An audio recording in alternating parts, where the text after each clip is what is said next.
agricultural emissions for another 5 years. According to the annex in your emissions reduction plan, how much will that decision increase actual emissions by 2030?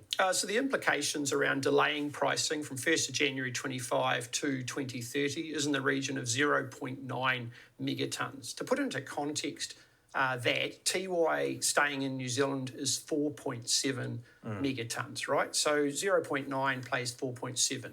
It has a factor, but the other focus for us is the reality is that we need to provide farmers with the tools to be able to reduce emissions. Pricing alone will have an outcome which is decimating, in our view, decimating our agricultural sector. That is a major driver of our economy. I will ask you about that in just a moment, about the tools that might be available to farmers. So your own advice, your own official advice said this about delaying pricing for agriculture another 5 years. Quote, there is limited evidence about the effectiveness of the minister's preferred option. Why should other industries have to subsidise agriculture in order for New Zealand to meet its targets? Well, they're not subsidising agriculture. Agriculture is the backbone of our economy. But they will have to, though, right? No, the reality is everyone needs to play their part. But other sectors are going to have to subsidise agriculture. Every sector needs to play its part. What we're saying is in regards to agriculture, we need to be able to provide the support and the tools for that industry to be able to reduce emissions. I understand, and I'll ask about those in a moment, but I'm concerned about other sectors having to pick up the slack if agriculture isn't paying its way. And this is what your official advice is, of course, quote, in the absence of any other interventions from the government to reduce emissions in the ag sector, it'll mean other sectors of the New Zealand economy will be bearing the share of emissions reductions that should be borne by the ag sector.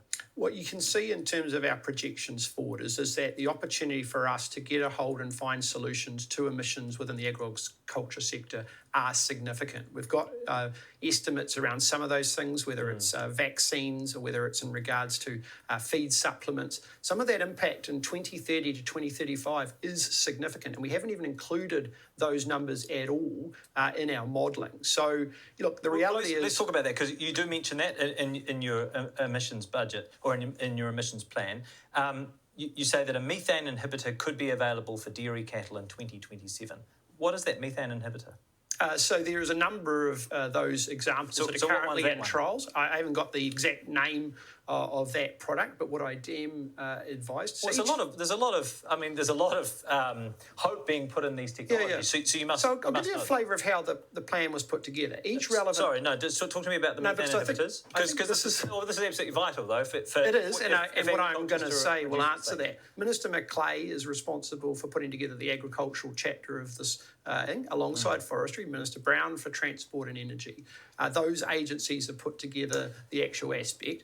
You're in charge of our climate path and our path to emissions reductions. So surely you would understand the technologies which are central to reducing emissions in our biggest emitting sector. So getting into the specifics, AgriZero, which is a private partnership entity funded with government money, is working on a number of these products at the moment. There is actually a number of these in trial and development phase.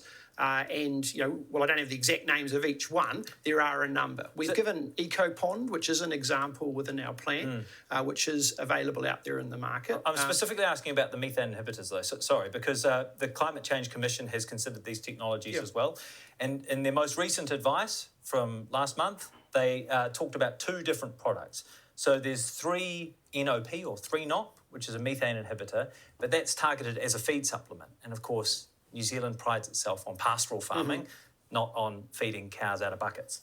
The other one is a slow-release bolus methane inhibitor, but here's what the Climate Change Commission says, quote, there is a slow-release bolus methane inhibitor in development that could be better suited to reducing methane emissions from domestic dairy production, so that's us.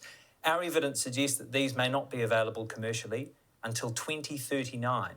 So my question is, why does your emissions reduction plan suggests that technology could be available 12 years earlier? Yeah, well, the advice that we've got and we're using in our plan is based on the latest advice from officials and MPI in regards to the opportunities that are out there in conjunction with feedback from players such as AgriZero and other participants.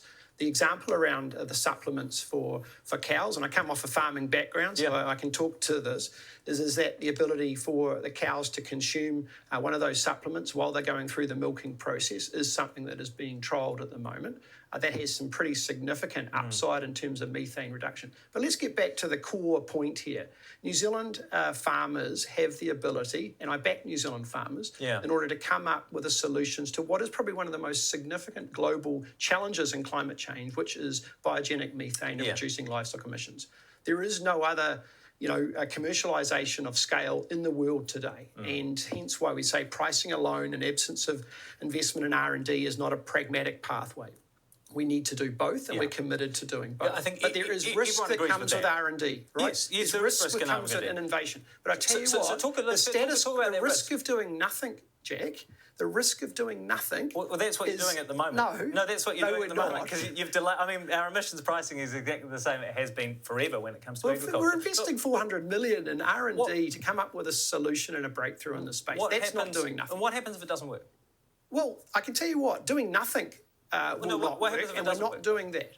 We have to make sure that we're putting, a number of, we're spreading our options in terms of my question is, what happens if it doesn't work? What if these methane inhibitors don't work? What if they're suited to feedlot farming as opposed to pastoral farming, and we can't reduce methane through technology? That is a scenario that potentially is at play.